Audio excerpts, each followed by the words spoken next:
So AI, it's everywhere on campus, right? And let's be honest, it's totally changing how we all get our work done. In this explainer, we're going to break it all down and give you a super clear, straightforward guide on how to use tools like ChatGPT responsibly and ethically, especially for your assignments right here at UTech. Okay, let's dive right in. All right, let's just get this out of the way. A lot of you are probably already using AI, for brainstorming, for helping with edits, or just for generating some starter ideas. And hey, that's okay. The real question isn't if you use it, it's all about what you do after you use it. This is not about getting you in trouble, I promise. It's about making sure you're using these incredible tools the right way and keeping your academic integrity rock solid. So, here's a quick look at what we're covering.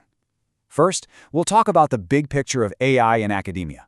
Then, we'll get practical and walk through how to declare your AI use. After that, we'll tackle the nitty-gritty of citing AI text and images. And finally, we'll wrap it all up with the most important takeaways. Okay, before we jump into the how-to, we really need to get the why. And really, it all boils down to one big, important idea: academic honesty. We've all had the classic definition of plagiarism drilled into us, right? Using someone else's work without giving them credit. Simple, but here's the twist with AI. Even though an AI isn't really a someone, the principle is exactly the same. If the idea or the words didn't come from your own brain, you've got to say where they came from. The whole goal here is just one word: transparency. Seriously, that's it. This isn't a trap. It's just about being upfront and honest with whoever's reading your paper so they can see what's your amazing analysis and which parts you got a little help with from an AI. Okay, so let's get into the first practical thing you have to do here at UTech. The university has actually made this pretty easy. They've created one main document for this: the official student AI disclosure form. Think of this form as your official heads up to your instructor. It's the very first thing you need to fill out and staple to any assignment where you've used an AI tool. It looks straightforward because it is. And yeah, it's mandatory. Filling this out is actually super simple. First, you just tick yes to show you used AI. Then you check off which tools you used. Next, you pick your level of use. Was it just for a little bit of brainstorming, or did you use it a lot? And then you get to step 4, and this is the most important part. You describe the prompts you fed the AI and, this is key, how you took what it gave you and made it your own. This is where you really show your own thinking.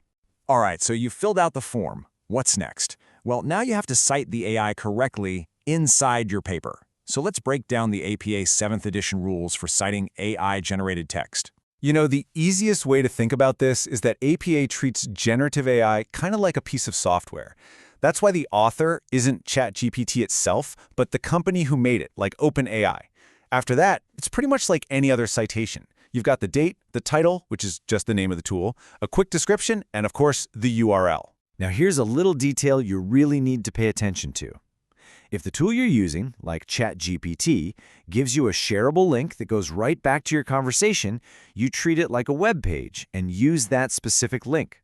But if it doesn't give you a permanent link, like some other tools, you have to cite it like general software. That means you just link to the main homepage and add the date you used it, because there's no way for your reader to see your exact chat. Let's put this into practice. Here we've got a prompt asking ChatGPT about academic integrity. So following the format we just talked about, the author is OpenAI. The year is 2023. The title is simply ChatGPT. Then you add your descriptor and the direct URL to the chat, if it gave you one. See? Simple. And what does this look like inside your actual essay? It's even easier. The in-text citation is just the author and the year in parentheses. If you happen to pull a direct quote from the AI, you just add the paragraph number where you found it. That is literally all there is to it. But hey, what about pictures? What if you use an AI to whip up an image for your project? Well, the exact same rules about being transparent apply. Let's see how that works. This is exactly how you do it.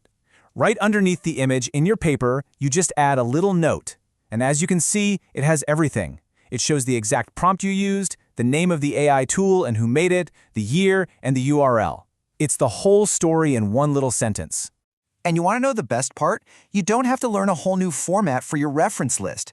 The full citation for this image follows the exact same software format we just went over for ChatGPT.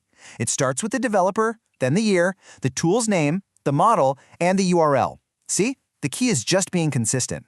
Phew, we've covered a lot of ground. So let's wrap this all up with the most important rules you need to remember when you're using these awesome new tools.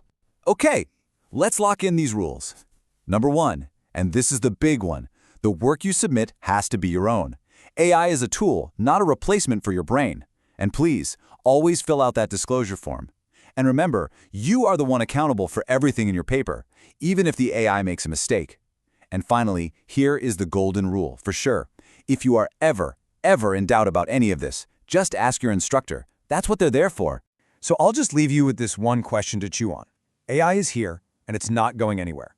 It's an incredibly powerful sidekick. The real challenge for all of us now is to use it not as a shortcut to just borrow information, but as a real tool to help us ask better questions, to explore new ideas, and to genuinely build our own knowledge. Thanks so much for joining me.